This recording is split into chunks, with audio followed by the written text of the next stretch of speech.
देखिए सीपीपी 32 में कितने क्वेश्चंस थे इसमें? 26 क्वेश्चन वाला ये है। स्टार्ट करते हैं हम। क्वेश्चन नंबर 1 और 2 बड़े सीधे रिजल्ट्स हैं। पहला क्वेश्चन था कि रिंग से कितनी हाइट पे जाऊं कि फील्ड मैक्सिमम हो। तो रिंग के एक्सिस पे कितनी दूर फील्ड मैक्सिमम होता है? अगर आर रेडियस की रिंग है तो इसके एक्सिस पे कितनी दूर जाके फील्ड मैक्सिमम होता है बताएं। पढ़ा होगा नहीं हमने, r/√2। बताओ ये रिजल्ट है कि नहीं आपकी कॉपी में? अरे ये है ना, ये इस तरह से करवाया था और फिर ये ग्राफ भी दिखाया था। E का R के साथ यूं जाता है और फिर ये नीचे आएगा और r/√2 पे मैक्सिमम। तो ये ध्यान आ गया होगा सभी को, पहला क्वेश्चन। ठीक है। सेकंड भी एक डायरेक्ट रिजल्ट है कि अगर यहां क्यू रखा है, यहां भी क्यू चार्ज रखा और बीच में स्मॉल क्यू है और सारा सिस्टम इक्विलिब्रियम में है, तो स्मॉल क्यू की वैल्यू कितनी होती है? साइड वाले का 1/4 और एक नेगेटिव साइन। तो पहले दो सवाल तो थे बिल्कुल सीधे। इस टेस्ट की शुरुआत तो बहुत आसान थी अगर पढ़ा हुआ है तो आपने। अब आते हैं question number 3rd and 4th, ring वाले सवालों में ही 3rd एंड 4th। देखो रिंग के फील्ड की एक खासियत ये थी,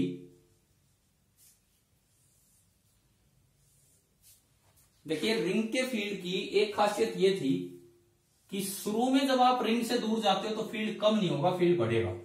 अक्सर ये होता है सोर्स चार्ज से दूर जाते हैं तो फील्ड कम होता है, परंतु इस पे सेंटर से और r/√2 तक फील्ड बढ़ता है एंड देन ये डिक्रीज होता है। r/√2 डिस्टेंस तक जाने पे बढ़ेगा एंड देन ये डिक्रीज होगा। तो अब देखिए क्वेश्चन नंबर 3rd में कहता है कि ये एक रिंग है, यूनिफॉर्मली चार्ज रिंग, हॉरिजॉन्टली रखी हुई है। हॉरिजॉन्टल वर्टिकल वर्ड जब भी आ जाएंगे तो अर्थ की ग्रेविटी लेनी होगी। और वैसे क्वेश्चन के डायग्राम में हिंट के रूप में जी दिखा रखा है।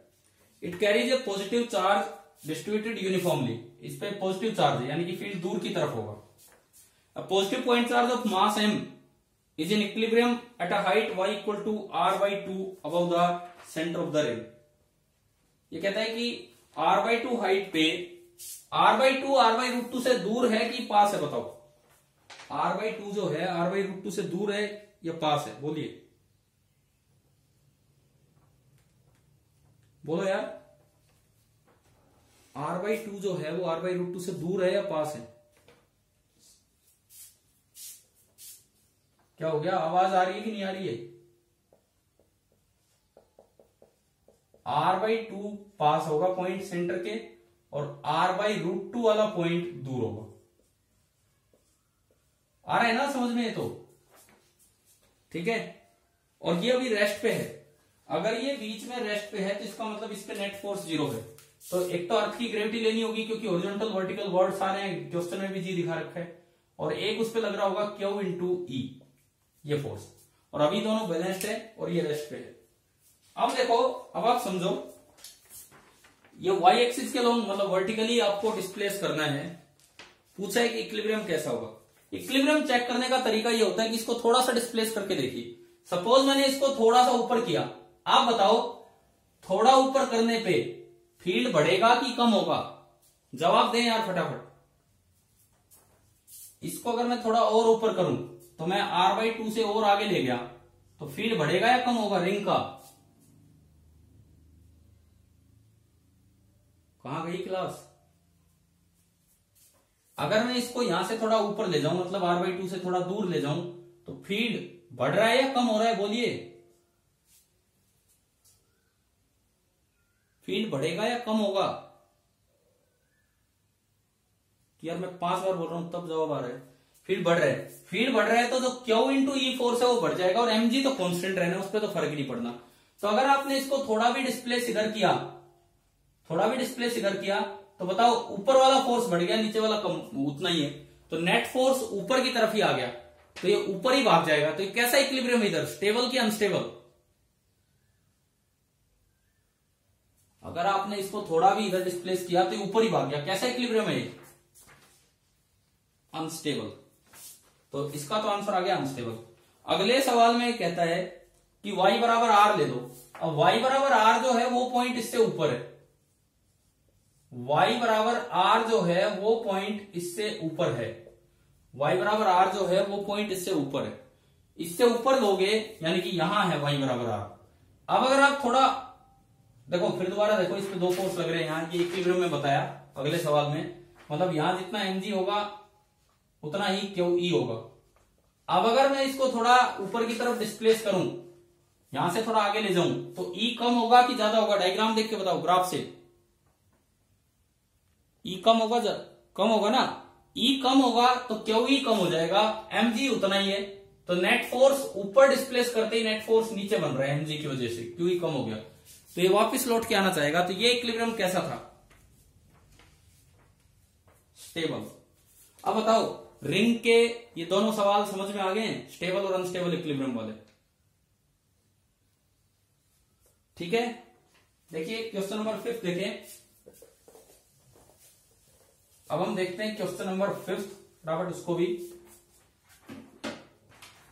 5वां भी एक अच्छा सवाल है, एक अच्छा और आसान, कोई बहुत बड़ा सवाल नहीं है। आप यूं बताओ, अगर ये कंप्लीट सॉलिड स्फीयर होता, ये एक्स एक्सिस, ये ऊपर है जेड एक्सिस एंड अंदर की तरफ है वाई एक्सिस, अगर ये कंप्लीट सॉलिड यूनिफॉर्म स्फीयर होता, डेंसिटी रो है, और मैं यहां से r/2 नीचे आऊं, तो इस पॉइंट पे फील्ड किधर होगा? ये बताइए, इससे मैं शुरुआत कर रहा हूं। इस पॉइंट पे जो नेट फील्ड होगा वो अवे फ्रॉम द सेंटर होता है, और जो ई नेट होगा, ई नेट, उसका फॉर्मूला हमने पढ़ा है ना कभी, ρr/3ε0। बताइए, पढ़ रखा है ये वाला फॉर्मूला, ρr/3ε0। तो ये r तो r/2 है और डायरेक्शन है -k, तो ये आंसर आया माइनस रो, आंसर नहीं मतलब अभी जो मैं पढ़ा रहा हूं, r/6ε0 k। मतलब अगर ये पूरा होता तो रो जो ई नेट आता वो इतना आता इस पॉइंट पे। ये पॉइंट के कोऑर्डिनेट्स हैं 0,0, -r/2। पहले तो ये बताओ, ये आ गया यहां तक समझ में क्या लिखा है मैंने? ठीक है, उसके बाद सुनो आगे। आपको ये दिया है कि अगर नीचे वाला हेमिस्फीयर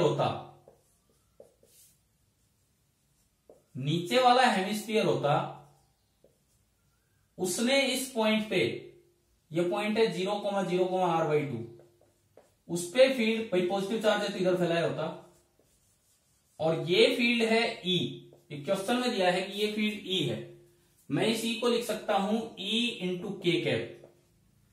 तो अगर इस आधे पार्ट ने यहां फील्ड E फैलाया है, तो यूं बताओ, ये आधा पार्ट होता तो यहां फील्ड कितना फैला देता? r/2 पे। ये आधा पार्ट होता, ये x एक्सिस, ये z एक्सिस, और ये अंदर y एक्सिस।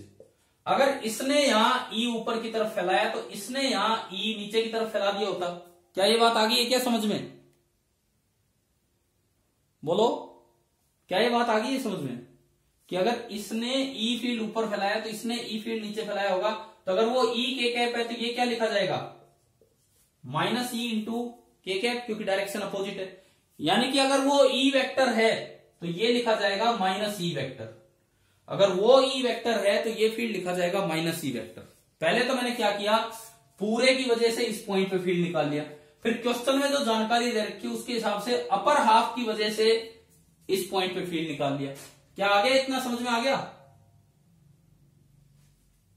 ठीक है, अब देखो आगे देखो। अब अगर मैं इस पूरे को दो पार्ट्स में सुपरपोजिशन प्रिंसिपल लगा के दिखाऊं, पूरे की वजह से यहां पे फील्ड है E नेट, वो अभी हमने निकाला और वो आया -ρr/6ε0 k।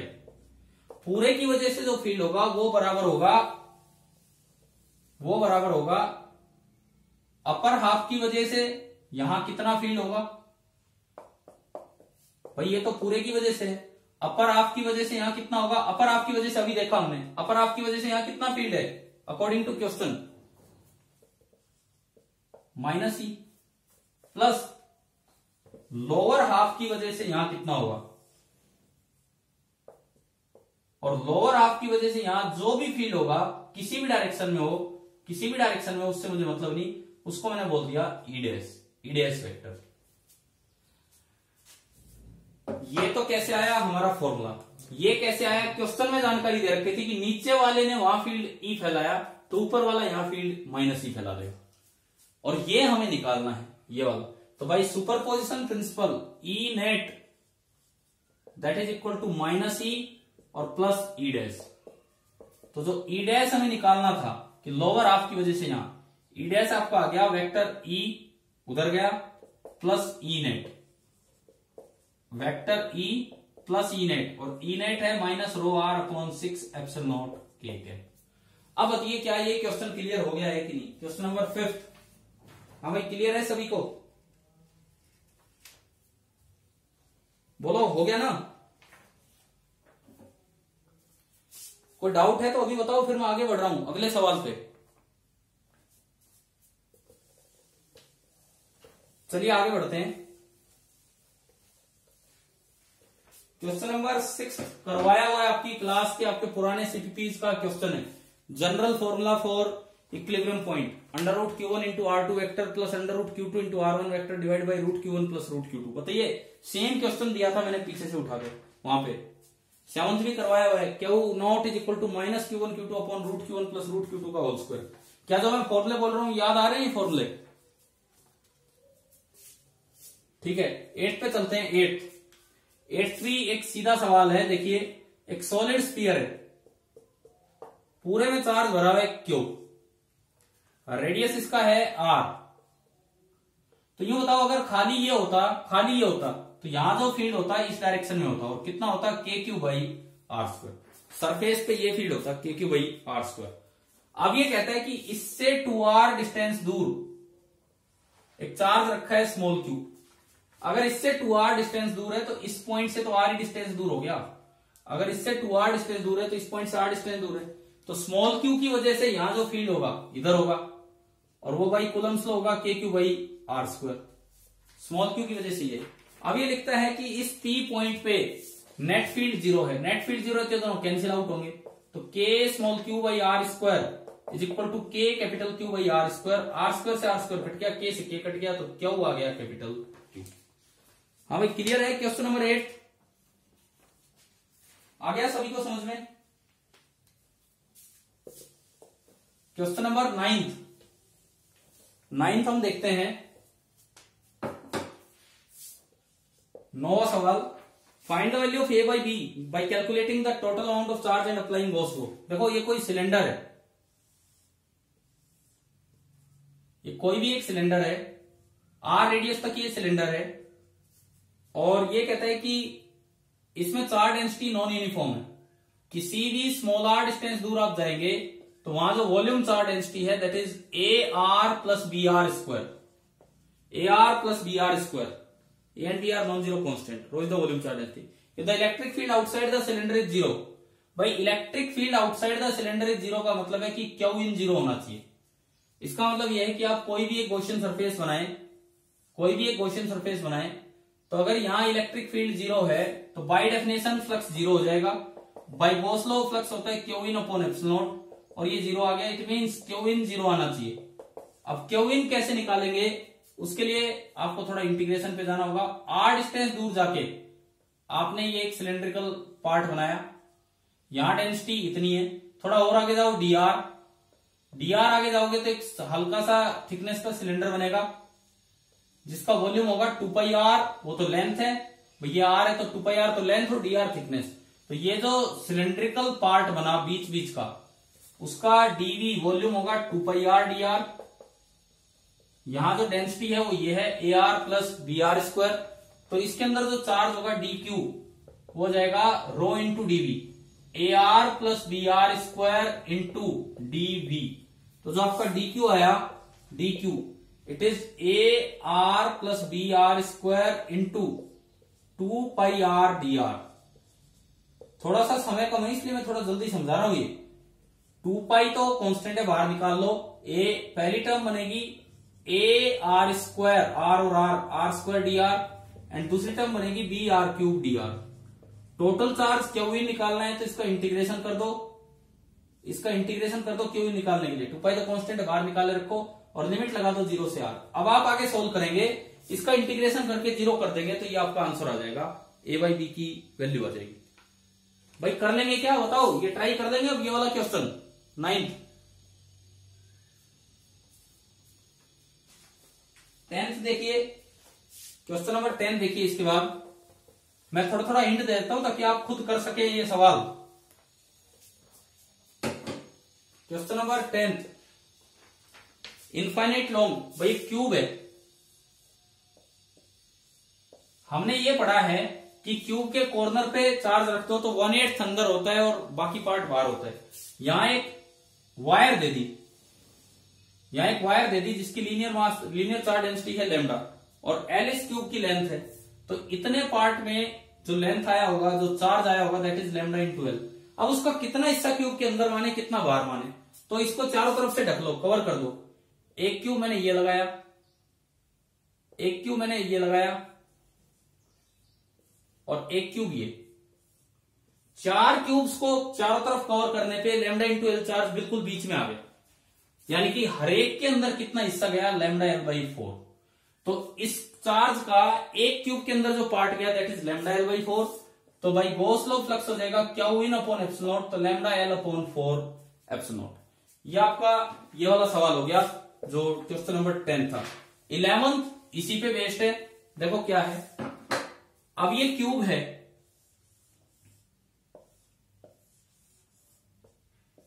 ये जो क्यूब है इसमें केवल इस पार्ट पे ये वायर है, चार्ज है, तो उसकी जो फील्ड लाइंस होंगी, ये जो फेस है इसके पैरेलल जाएंगी, ये जो साइड में फेस गया इसके पैरेलल जाएंगी, जो ऊपर फेस गया उसके पैरेलल जाएंगी, और जो नीचे फेस गया उसके पैरेलल जाएंगी। तो इन 4 फेसेज में तो फील्ड लाइन क्रॉस ही नहीं कर रही, केवल जो सामने और उधर और इधर, उधर और उधर, जैसे इधर वायर है तो सामने वाला फेस और ये वाला फेस जिनकी ये एज नहीं है, ऐसे 2 फेस जिनको एज टच नहीं कर रही है, केवल उनमें से फ्लक्स होगा। तो उन दोनों से बराबर दूरी पे तो बराबर बांट दो। तो टोटल था lambda l by 4 epsilon nought, तो आधा तो चला जाएगा इसमें और आधा चला जाएगा उसमें, तो उनमें से एक में पूछा था, तो ये हो गया lambda l by 8 epsilon not. Question number ये हो गया आपका 11th। 12th जैसा करवाया हुआ है, 12th आपके नोट्स में है पहले कि किस तरह से है। देखो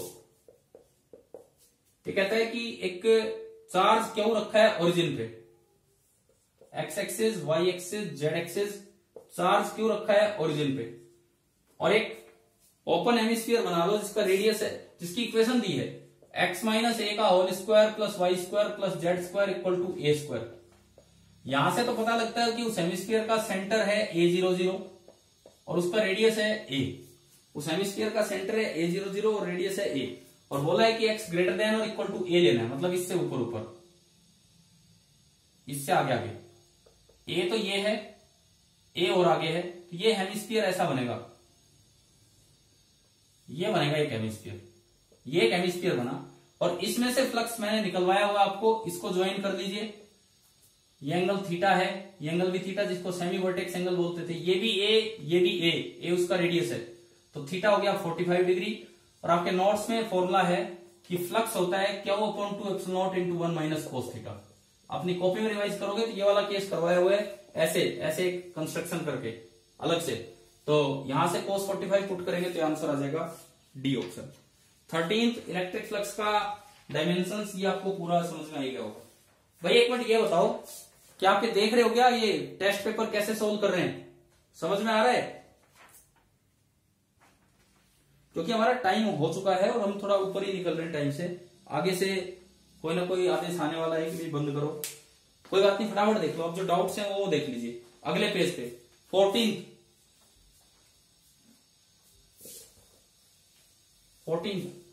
देखिए क्या हुआ, कोई कुछ बोल रहा है क्या?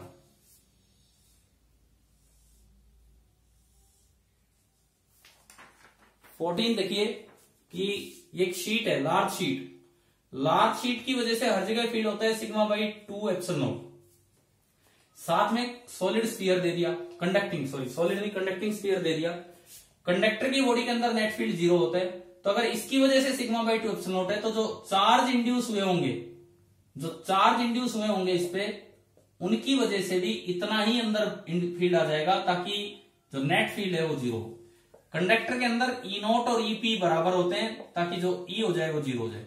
तो इस सवाल में केवल इंड्यूस चार्जेस का फील्ड पूछा है, सेल का, तो जो शीट का फील्ड है अंदर वही सेल का फील्ड होगा। तो आपको केवल फॉर्मूला लगा लेना है sigma upon 2 epsilon not. 15th, आप केवल एक बात याद रखें कि mass is equivalent to negative charge. Mass is equivalent to negative charge, और दो नेगेटिव चार्जेस की जो फील्ड लाइंस बनती वो इस सिस्टम की फील्ड लाइन हो जाती। तो आंसर आ जाता डी। 16th, हमने आपको यह बताया हुआ है कभी कि अगर point of suspension of pendulum पे आप एक चार्ज फिक्स कर दो और बॉब पे एक चार्ज दे दो, तो उससे टाइम पीरियड पे कोई फर्क नहीं पड़ता, क्योंकि इसका इस पे जो एक्स्ट्रा फोर्स आएगा वो अलोंग द लाइन होगा। तो ना तो उसका कंपोनेंट इधर होगा कि वो टाइम पीरियड कम कर दे, ना उसका कंपोनेंट उधर होगा कि वो टाइम पीरियड बढ़ा दे। क्लास में करवाया ये वाला सवाल। तो आंसर आ जाएगा 2π√L/g। 17, देखो बस अब तो पूरा ही होने वाला है, फटाफट देख लीजिए। 17, आप बताओ यार, आपके ऊपर है, आप क्या देना चाहते हो, किस चीज पे टेस्ट देना चाहते हो, मैं तो वही बना दूंगा। 17, पोटेंशियल का ही ले लें कि कैपेसिटेंस भी डालना है?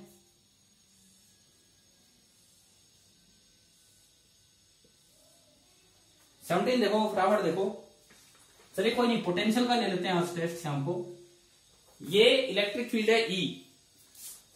ये कहता है कि एक चार्ज यहां से 60 डिग्री पे एंटर करता है और वो चार्ज 30 डिग्री पे बाहर निकलता है। 60 डिग्री पे एंटर करके 30 डिग्री पे बाहर निकलता है। तो आपको बताना है कि ratio of kinetic energy initial to kinetic energy final. अब इसमें ना थोड़ा सा दिमाग लगाना था। मान लो इधर वेलोसिटी का कंपोनेंट है Vy और इधर वेलोसिटी का कंपोनेंट है Vx। बाद में भी ये कंपोनेंट तो चेंज होना नहीं, क्योंकि फोर्स इधर नहीं लगा, और ये कंपोनेंट चेंज हो जाएगा, और इसको मैंने बोल दिया Vx डैश, क्योंकि उधर फोर्स लगा है तो वो बढ़ेगा, ये नहीं बढ़ा वो बढ़ेगा। अब देखो Vy चेंज नहीं हुआ, आप Vy की टर्म्स में निकाल लो। इस ट्रायंगल में देखेंगे तो tan 60 डिग्री बन रहा है Vy अपॉन Vx, तो √3 बराबर Vy अपॉन Vx। तो Vx आपका आ गया Vy अपॉन √3।